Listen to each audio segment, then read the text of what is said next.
Is a police officer who leans backward in his chair, falls down, and gets injured entitled to the more generous accidental disability benefits?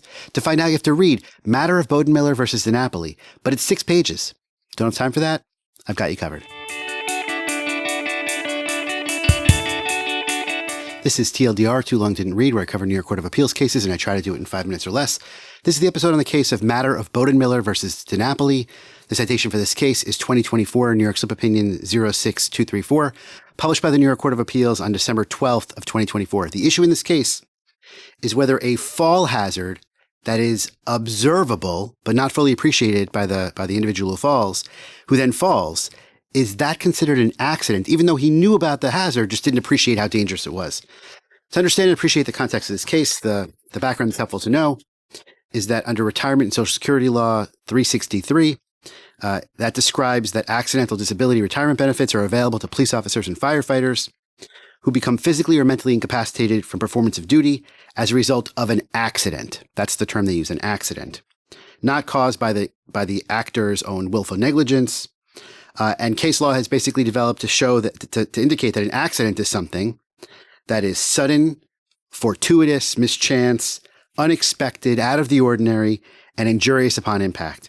So something that is not an accident is something that the actor knows exists. There's a case called Matter of Rizzo, about which I made a video that you can see on the channel, that says that a known danger cannot be the cause of an accident. In Rizzo, there was a Port Authority officer whose hand got caught by a door that slammed shut due to wind, and the officer knew that the door had a tendency to slam shut. And because she knew it had a tendency to slam shut, when it did slam shut, that was not an accident under the law. Okay, but the question here is, that's answered by this case, is when a risk is known, a hazard is known, but not fully appreciated for how dangerous it is, and then an accident or an injury occurs, is that an accident under RSSL 363?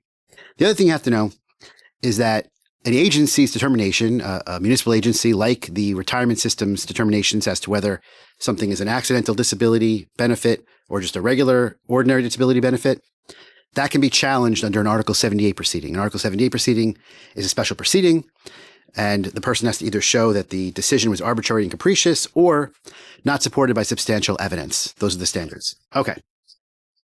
So what are the facts of this case? The facts are that the plaintiff in this case, the petitioner, is a police officer who was on desk duty in the police precinct. He was sitting in a rolling desk chair at work when one of the wheels got caught in one of 2 ruts in the floor. Now, the officer testified at the disability hearing that he knew there were 2 ruts in the floor. He just didn't, and he knew how wide they were approximately. He didn't know how deep they were.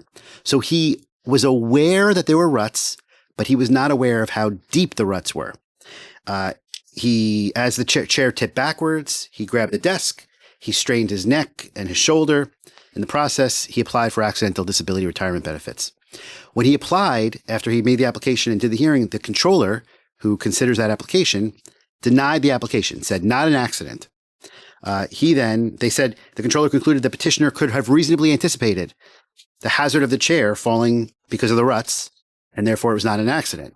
He then filed an Article 78 proceeding to annul that determination with the appellate division.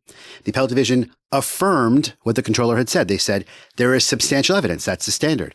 There is substantial evidence that this was not an accident because the reasonably anticipated standard shows that he could have reasonably anticipated that this fall could have occurred because of the ruts he knew were in the floor.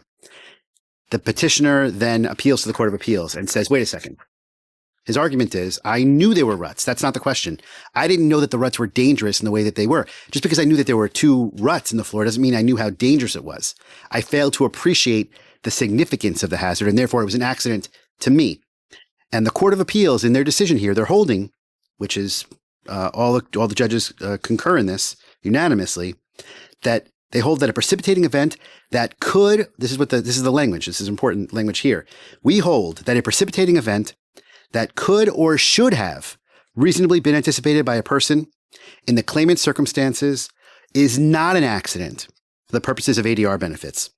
And later on it says, because an occurrence is not unexpected if a person should reasonably anticipate that it will happen, an injury that results from a reasonably anticipated event is not an accident.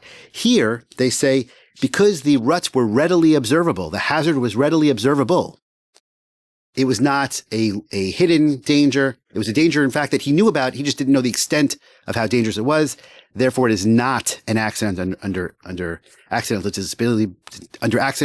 disability benefits law. There's substantial evidence supporting the controller's decision and the appellate division's decision, and the petitioner loses. That's the case of matter of Bodenmiller versus DiNapoli. Have a good day. If you like what you just saw and want to see more just like it, please hit like or subscribe to let me know.